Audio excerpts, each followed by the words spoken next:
Hello everyone, मैं doctor Mohammad Rizwan एक बार आपका फिर से स्वागत करता हूं। आज का ये वीडियो उन लोगों के लिए है जो सफ़ेद दाग का ट्रीटमेंट ले रहे हैं और उनके डॉक्टर्स ने उनको इस तरह की दवाएं लिखी हैं जिनको खाने या लगाने के बाद धूप में बैठने की ज़रूरत होती है। मैं भी अक्सर अपने पेशेंट्स को इस तरह की दवाएं रिकमेंड करता हूं जिनको लगाने के बाद 15 से 20 मिनट या आधा घंटा धूप में बैठने की ज़रूरत होती है, क्योंकि ये दवाएं धूप के साथ मिलकर ही काम करती हैं। इसलिए धूप में बैठना बहुत ज़्यादा ज़रूरी होता है।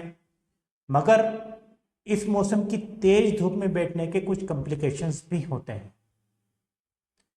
इस सिचुएशंस में अगर धूप में नहीं बैठा जाए तो ये बिल्कुल वैसा ही है जैसे ट्रीटमेंट को बंद कर देना। और सफ़ेद दाग के ट्रीटमेंट को अगर एक बार बंद किया जाता है तो या तो रिकवरी पूरी तरह से खत्म हो जाती है या किसी किसी पेशेंट में सफेद दाग फिर से तेजी से लौट आता है। तो इस बात की जरूरत है कि सफेद दाग के ट्रीटमेंट को भी कंटिन्यू रखा जाए और इस तेज धूप की कॉम्प्लिकेशन से भी बचा जाए। इसके लिए मैं पेशेंट्स के ट्रीटमेंट को थोड़ा मॉडिफाई करता हूं। तो क्या कॉम्प्लिकेशंस होती हैं? इसमें दो तरह की कॉम्प्लिकेशंस हो सकती है। एक तो सफ़ेद दाग से रिलेटेड, यानी जो सफ़ेद निशान है उसकी कॉम्प्लिकेशंस हो सकती है, और दूसरा जनरल हेल्थ से रिलेटेड कॉम्प्लिकेशंस हो सकती है। सफ़ेद दाग में तेज धूप की वजह से, क्योंकि तेज धूप का यूवी इंडेक्स ज़्यादा होता है, इसलिए इसमें जलन हो सकती है, छाले पड़ सकते हैं और दर्द हो सकता है। किसी किसी पेशेंट्स को स्किन में सूजन स्वेलिंग भी आ सकती है। अगर एक बार किसी को छाले पड़े या स्वेलिंग आई तो सफ़ेद दाग के ट्रीटमेंट को बंद करके इन कॉम्प्लिकेशंस का ट्रीटमेंट शुरू करना होता है। इस सिचुएशंस में भी सफ़ेद दाग का ट्रीटमेंट बंद हो जाता है, जिसकी वजह से रिकवरी स्लो हो जाती है। दूसरी कंडीशन में जनरल हेल्थ से रिलेटेड अगर कुछ कॉम्प्लिकेशन हुई तो उसके भी नुकसान होते हैं। इसमें हीट स्ट्रोक होने का खतरा रहता है। हीट स्ट्रोक को किस तरह पहचाना जाए, हीट स्ट्रोक को किस तरह से पहचाना जाए और उससे किस तरह से बचा जाए।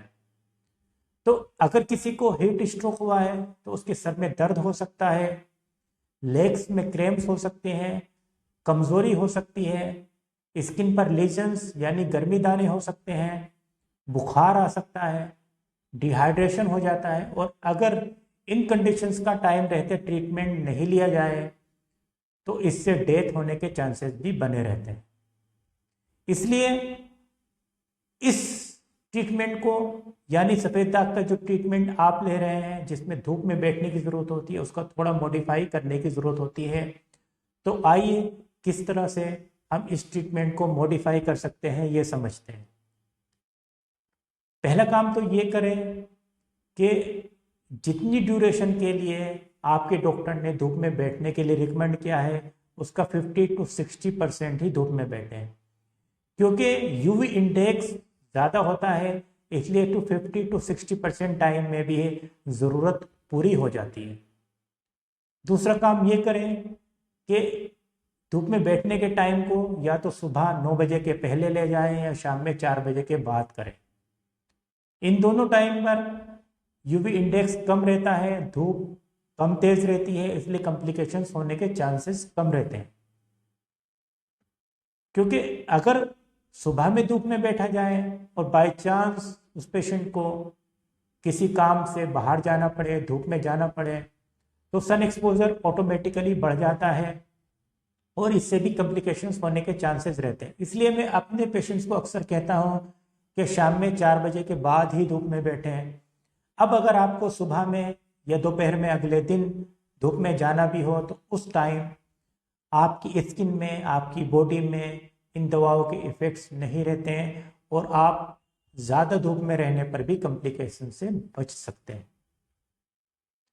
दूसरा काम ये करें कि जब भी आपको घर से बाहर जाना हो तो पेट भर करके पानी पी लें और 1 बोतल पानी साथ में ले लें।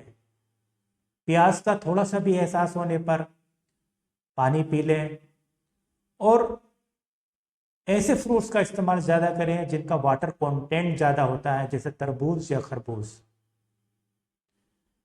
इस तरह से अगर आप ट्रीटमेंट को थोड़ा सा मॉडिफाई कर लेंगे तो आपका ट्रीटमेंट भी कंटिन्यू रहेगा, इंशाल्लाह रिकवरी भी होती रहेगी और आप धूप की इन कॉम्प्लिकेशन से भी बच जाएंगे। Good luck.